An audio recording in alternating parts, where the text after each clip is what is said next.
Hey, what's up guys? This is Dom from MacMixing.com, and today I want to show you a plugin called DrumSpillage. DrumSpillage is made by AudioSpillage, and it's actually an audio unit that you can use in software DAWs such as GarageBand or Logic, and it's pretty cool. It's a virtual drum designer that allows you to design up to 16 customizable pads of your own synthetic drum sounds. And from there you can actually take those and you can use them in beats, you can export them and upload them to an MPC, you can even import them in other sample sequencers such as Battery from Native Instruments. There's tons of different uses for this program, and it's pretty great because it allows you to really get creative with the sounds that you're going to use in your music compositions. So basically what we have here is the layout, and this is a pretty familiar layout for most of us that have worked with pad designers and drum pads. I like the fact that it's familiar, and right off the bat I already knew exactly kind of what was going on. But for some of you that may not be familiar with this, I'm actually going to go ahead and break all this down for you and explain how everything works and whatnot. Basically we have our pads here. Each pad already has a sound assigned to it. It's already set up with a custom sound just to give you a base, something to work off of, somewhere to go with it. So each pad here contains its own synthetic sound, and that should just give you a kind of a basis to work off of. You can do it from scratch, don't get me wrong, but sometimes it's easier to build off of other sounds than it is to create your own custom sound. So let's go ahead and dive in here. The handy thing about this audio unit here is that when you hover over something for long enough, you have these little help messages that pop up, and that can be very helpful in case you don't know what's going on exactly. It'll actually tell you what the mute shortcut is, what the solo shortcut is. Right here to the left we have the tuning. This will actually allow us to pitch shift the pad, the drum itself. So we got that. Now let's turn it up a little bit. A little higher. A little higher. See, that'll actually let us tune the pad, give it more of a refined custom sound, especially if we're trying to do something in key with a song. That's very helpful. On the right here, we have our volume. And this is exactly what you'd think it is. It'll adjust the level of the volume, not for the entire audio unit here, but for the individual pad. So each individual pad has its own set of volume levels, and that can be extremely helpful when you're trying to mix down things. So now here on the side we have these four little boxes right here. The first one that's lit up is representing this pad right here that we can see. The second one represents our envelope attack and release, and all these controls, mind you, on the side are actually quick shortcuts to get to the full controls that I'm going to show you here in a second. We have our third pad. You can choose between your LFO, poly, your filter, distortion, everything like that. And then the fourth pad here, we can actually set the note that this pad triggers off of, so that you can play it on a MIDI controller or things like that. Now basically, like I said, we have the pad here. We have all of our pads. So what we're going to do is we're going to go inside of a pad and customize it. Let's just take this one down here. So what we can do here is we can actually click on this number right here, which actually corresponds to the number of the pad that you're working on. See, we have 1, 2, 3, 4, 5, 6, 7, 8, so on and so on. Here's number 9 right here. If we click on that pad, it's going to take us into the model editor, which will allow us to customly define, I don't even know if customly is a word, but it'll allow us to define these custom variables for this pad right here. So if we go in here, we see we're presented with a skew of options. We have the pitch here, we have pitch settings, we have our OSC decay and our OSC mix, we have color, body, brightness. These are all basically synth settings, but they're presented in a much friendlier manner, in my opinion. Nothing looks cluttered to me, and everything's pretty easy to understand. We have envelope here that we can set. We have distortion, we have a filter we can set. And like I said, these are actually expanded controls of just these little shortcuts that you have here on the side. So if we're in here, we have in the top right corner our MIDI channels. We can set it to a certain MIDI channel. We can make sure the velocity sense is on, trigger lock, and we can even set the notes that the pad will trigger on. So this can be very helpful when you're trying to set up your drum controller or your keyboard. It'll actually allow you to more easily access the pad itself. What we can do here is under this model category right here. So basically what we can do here underneath the model is we can select different bass models to work from, like a bass drum or a handbell, or we can also select clave. There's all sorts of different bass models that you can build off of, and you don't have to use any of these exactly how they are. So let's take the bass drum for example. That sounds like a standard bass drum for us. But what we can do is we can actually completely change the sound of this kick drum, make it sound a lot different, as you can see. I'm going to leave it, let's see, let's get it where a little too low there. Alright, so we'll keep it right there. What we can actually do here, and like I said, if you hover over these, you can change the waveform of these just like you could in a lot of different other types of programs. They give it to you right here though in DrumSpillage. So as we're changing the waves, it actually is changing the sound when we're changing the waveform. And we can actually turn up the frequency of that and give it a completely different sound. Now, we also have our envelopes here. We can go in here, kind of adjust those, get something where we want it. And we have our threshold and our depth here. Now, what I like actually the most about this is that we have our envelope design here. And this can dramatically change the sound of what you're doing. Let's see, that's the sound I have right now, you guys. And what I'm going to do is I'm just going to stretch this out just a little bit right here. Completely extended the note. I can actually take this whole thing and extend it out. And it works pretty well to give you a nice custom sound there. The more I move this over, the more it changes the sound. And the more you change the envelope, the more it's going to change the sound too.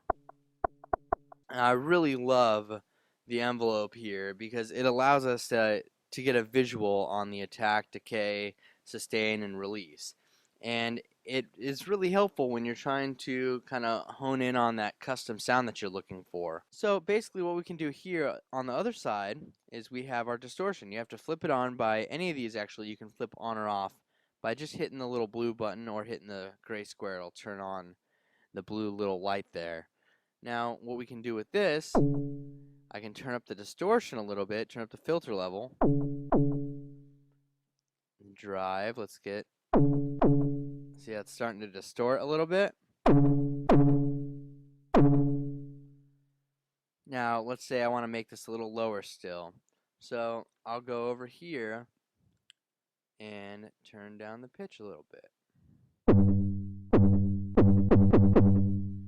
So, I mean, already we've completely warped that sound, flipped a complete 180 with it. Same applies for like all these other, the synthetic clap, perfect example.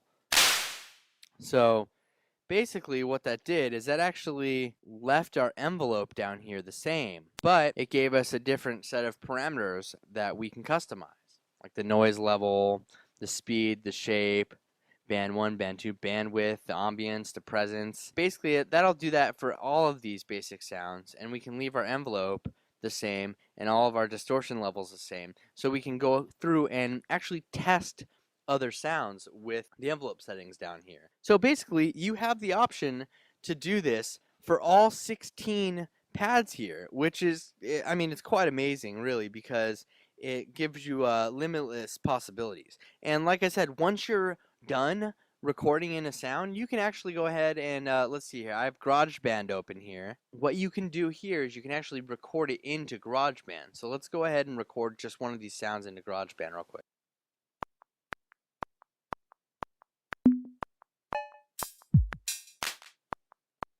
Alright, so see, I just recorded a few sounds real quick just to kind of give you guys an idea. What we can do here is we can actually take this MIDI data here, and let's say I want to take this and put it inside of a different program.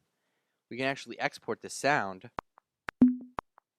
That one little hit right there, we can export it and, I mean, use it in just about anything. which is great. I mean, most programs, they give you the ability to assign custom pads, but a lot of these audio unit plugins and instrument plugins don't give you the option to actually design your own set of custom pads, which is amazing if you ask me, having a digital synthesizer to design your own drums with. Let me show you guys real quick though how to get to it once you have it installed. I encourage you guys to go check out AudioSpillage.com, give it a gander, and maybe purchase it, and just kind of feel it out a little bit. What I'm going to do here is I'm going to take this off. I'm going to unassign this, and I'm going to delete this track here and show you guys how to get it in GarageBand from nothing. So what we're going to do here is we're going to create a new track, and we're going to create it as a software instrument. Now that's going to pull up a track here. As you're probably familiar with if you've used GarageBand or anything before, we have the option to add a different software instrument to this over here on the side. Well, what we actually want to do is, instead of selecting from these kits here and these instruments inside of GarageBand, we can go to Edit over here, the Edit tab, and go down to this little drop-down menu, and we can actually select any audio unit modules on our computer. Well, DrumSpillage happens to be one of them right there. I can go ahead and click on that. It's going to change the little icon to their logo, and we can open it up. And there you go, right there, you're already in it. Now, real quick, I just want to tell you guys something, because this always bothered me about GarageBand, is that the icons defaulted to like a grand piano, which doesn't make any sense when I'm using a drum machine here. But what you can do actually is, if you go back to Browse, you can click down here, and you can change the icon to a whole, I mean, geez, I don't even know, there's like 50 of them here. You can change them to a whole different set of icons, whatever you want basically. I'm just going to choose a drum kit. That's how I had it before. But when you go back in here, if you want to pull up DrumSpillage again, you got to go back into Edit and click on the icon. That'll pull up the instrument again. And from there, I mean, you're pretty much set. All you have to do is hit record and start playing. And that's it. Real quick though, what I want to kind of show you guys again is just another quick overrun of this. So what we have here is the pad. On the side, we have the tuning, we have the volume, we have a solo button. If you click on here, we have the ability to load a pad with MIDI zone. We have ability to save pads. We can actually go ahead and save this pad as a custom preset. So that's pretty cool. We can copy pads. I'm going to copy this one here. I'm going to paste it here. So that made a duplicate of the sound. We can actually edit the pad, which will bring us to this edit module. You can also export the pad too. So instead of recording it into GarageBand and exporting it, or Logic and exporting it, you can actually just export it right from here, and it'll export that one hit for you. Let's go ahead and do this real quick. I'll just put it on my desktop and name it Kick. Alright, so let me pull up my window here, and we have Kick. There you go. Nice exported pad there. We can use that in just about anything. That's pretty cool. And we have our power button here. This will turn off and on the pad if you don't want to use it. Personally, me, if I don't want to use it, I won't hit the pad. But just in case you're working with keys and you don't want to hit things that are closer together to one another, that's pretty helpful. Or, like I said, you can always go in and change the MIDI note that it's triggering from. So that's pretty good too. At the bottom here, we have our volume levels, as you can see. And we also have panning right on the side here. And inside of our module editor, we have tons of custom settings. You guys, it's so easy to use for me because it's not all clustered like a lot of other synthetic drum designers. Some of the other ones that are out there, everything can be really tightly together. Everything can be really tightly squished together, and some things just aren't as easy and friendly to navigate through as this program has been for me anyways. And that's just my opinion, but I encourage you guys to go check it out. So we have DrumSpillage here. Like I said, it's made by AudioSpillage. Go check it out, audiospillage.com. You can use it in any software DAW that supports audio units, and it's pretty great. Thank you guys again. I hope this was helpful and informative for you. Be sure to check out macmixing.com for more audio production tutorials, reviews, anything Apple. I'm an Apple freak. Thank you for watching. Thanks for listening, and I'll talk to you guys soon.